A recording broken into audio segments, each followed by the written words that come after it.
አቶ ሙሉቀን አማረ ለፋና ሚዲያ ኮርፖሬሽን ለምናነሳው ጥያቄ ፍቃደኛ ስለሆኑ መልስ ለመስጠት በፋናና በተመልካቾች ስም ከልብ አመሰግናለሁ። ኢትዮጵያ ሽብርተኝነትን በገንዘብ መርዳትን በመከላከል ረገድ ጠንካራ ስራዎችን እየሰራች ነውና ባለፉት አመታትም ትኩረት ተሰጥቶ በፋይናንስ ደህንነት በኩልም እየተሰራ እንደሆነ ይታወቃልና እንደ አጠቃላይ ሽብርተኝነትን በገንዘብ መርዳትን በመከላከል ረገድ በልዩነት ትኩረት የተሰጠባቸው አቅጣጫዎች መስመሮች አሉ። ያው ሽብርተኝነትን ኢትዮጵያ ዓለም አቀፍ ግዴታም አለባት። የዓለም አቀፉ ፋይናንሻል አክሽን ታስክ ፎርስ አባል ነች።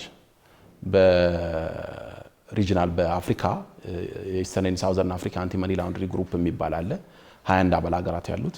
በሱ በኩል የዓለም አቀፉ ፋትፍ የሚባለው የዛ አባል ሀገር ስለሆነች አንደኛው አባል ሀገሩ እንዲተገብሩ ከሚደረግባቸው 40 ምክር ሐሳቦች መካከል ሽብርተኝነትን በገንዘብ መርዳት ወንጀሎች እዛ ውስጥ ይገኛሉ ማለት ነው። ሌላም ኢትዮጵያ የዓለም አቀፉ የመረጃ ልውውጥ ኢግመንት የሚባል 169 አባል ሀገራት ያሉበት የዛም አባል ነች። ይሄ በተለይ ሽብርተኝነትን በገንዘብ መርዳት መኒ ላውንደሪ ጋር ተያይዞ ድንበር ተሻጋሪ ወንጀሎች ከመሆናቸው አንፃር አንድ ሀገር ተፈጽሞ አይደለም የሚቆዩ ወደ ሌላ ሀገር ሊተላለፉ ስለሚችሉ ከየትኛውም ሀገር በፋይናንስ ደህንነት በኩል ፖሊስ ሊሆን ይችላል ፍትህ ሚኒስቴር መረጃ ሲፈልግ የፋይናንስ ደህንነት ይሄንን ኢግመንት ግሩፕ ተጠቅሞ መረጃ ያመጣል። ለሌሎች ሀገራትም እኛ መረጃ እንስጣለን። እንደው በዚህ በ9 ወር እንኳን ብናይ ከ13 የመረጃ ልውውጥ ተደርጓል።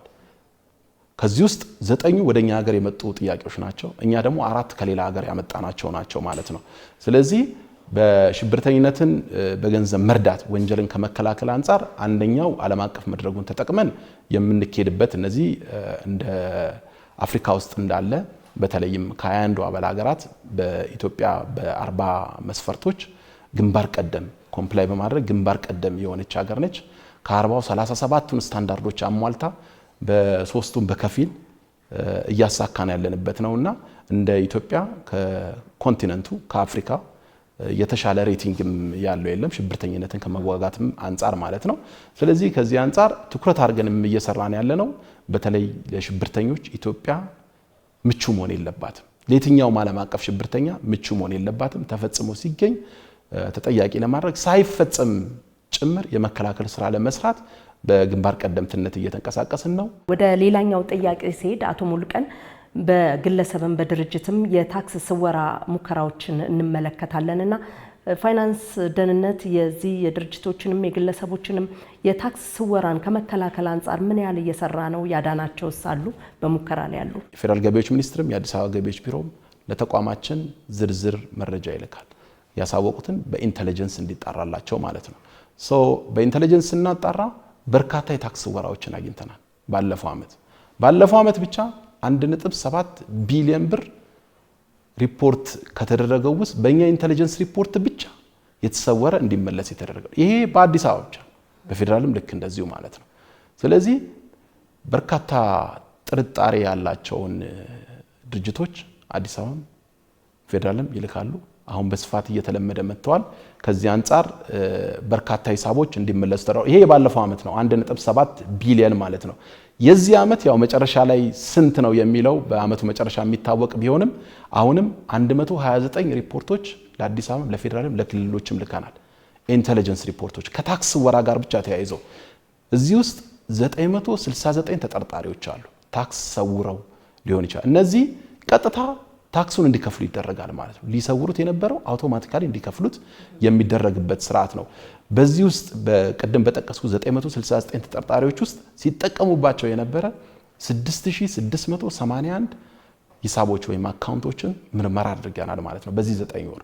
ስለዚህ ለታክስ ስወራ ሰውሮ የተገኘውም ደግሞ መጨረሻ ላይ ተጠያቂነት እንደተጠበቀ ሆኖ ማለት ነው የሰወረውን ሂሳብ ወዲያውኑ ገቢ እንዲደረግ ያስቻልንበት ስርዓት ነውና ይሄ በስፋት እየሰራንበት ያለው ነው። በግለሰብም በድርጅቶችም አንደኛው በተለይ እንደ ሀገር ካጠና ነው ለመኒ ላውንደሪ ምንጭ ከሆኑት አመንጭ ወንጀሎች አንዱ ታክስ ወራ ነው። እንደ ኮራፕሽን እንደ ህገወጥ የሰዎች ዝውውሩላ ታክስ ወራም አንዱ ወንጀል ነው። ከዚህ የመጣ ገንዘብ ነው በህገወጥ መንገድ የሚዘዋወረው ሽብርተኝነትም ለመርዳት የሚውለው። ስለዚህ በአግባቡ ግብር እንዲከፈል ከማስቻል አንፃር ተቋሙ የራሱን ድርሻ እየተወጣ ይገኛል ማለት። ስለዚህ የታክስ ስወራ የተሳተፉ ማንኛውም አካል በተለይ ታክሱን እንዲከፍል ከመደረግ ባሻገር በወንጀልም ተጠያቂ ይሆናልና በወንጀል ተጠያቂ እንዲሆን የህግ አካላትም በጋራ ሆነው ኃላፊነታቸውን እንዲወጡ የእናንተ ሚናስ ድጋፍስ ምን ይመስላል? ተጠያቂነቱ ላይ ያው ቅድም እንዳልኩት አንደኛ የተሰወረው ገንዘብ ወዲያው እንዲገባ ይደረጋል። ከተጠያቂነት ግን ያይድናል ማለት አይደለም። ስለዚህ ይሄ ኢንተለጀንስ ሪፖርት ቅድም እያልነው ለምሳሌ በዚህ ዓመት በ9 ወር ውስጥ 129 ኢንተለጀንስ ሪፖርት ከታክስ ወራ ጋር ብቻ የተሰራ ነው። ይሄ ከገቢዎች ከፌደራል ከአዲስ አበባ ከክልሎች በመጣ ጥያቄ መሰረት ነው። ስለዚህ ይሄ 129 ሪፖርት ኢንተለጀንስ ሪፖርት ገቢ ከማስመለስ ባለፈ እንደገና ለፌደራል ፖሊስ ለተጨማሪ ምርመራ ይላካል ማለት ነው። ስለዚህ ፓራል ኢንቨስቲጌሽን የምንለው አለ። በአመንጭ ወንጀሉ ብቻ ሳይሆን በታክሱ ብቻ ሳይሆን ላውንደርም ተደርጎ ሊሆን ይችላል። ስለዚህ ከዚህ ጋር ተያይዞ የመኒ ላውንድሪ ምርመራ ይደረግበታል። በአቃቤ ሕግና ከፖሊስ ጋር የሶስትዮሽ ቅንጅትም አለን። በጋራ ነው የምንሰራው። እነዚህ በሙሉ በሌሎች ማስረጃዎች ተደግፈው በኋላ ወደ ክስ የሚሄዱ ነው ማቸው። ስለዚህ ክስ ሄደው በመኒ ላውንድሪ የተከሰሰ ከሆነና መጨረሻ ላይ ተጠያቂነት እንደዚሁ በፍርድ ቤት የሚረጋገጥም ከሆነ እስከ ሀብት ማስመለስ ድረስ የሚሄድ ነው። ሀብት ማስመለስ ስርዓቱ በፍትህ ሚኒስቴር በኩል በበላይነት የሚመራ ነው። ህጉም ለነሱ ስልጣን ስለሰጠ ማለት ነው። እስከዛው ድረስ የሚሄድና ሀብት ተደብቆ የሚቀር ሳይሆን በምርመራ ሂደት በፍርድ ቤት ውሳኔ የሚወረስበት ሀብት ማስመለስ ስራ የሚካሄድበትም ጭምር መሆኑን በዚሁ አጋጣሚ መጥቀስ ፈልጋለሁ። ለፋና ሚዲያ ኮርፖሬሽን ላነሳነው ጥያቄ አጠቃላይ መልስ ስለሰጡን በተመልካቾች ስም በፋና ስም ከልብ አመሰግናለሁ። እኔም በጣም አመሰግናለሁ።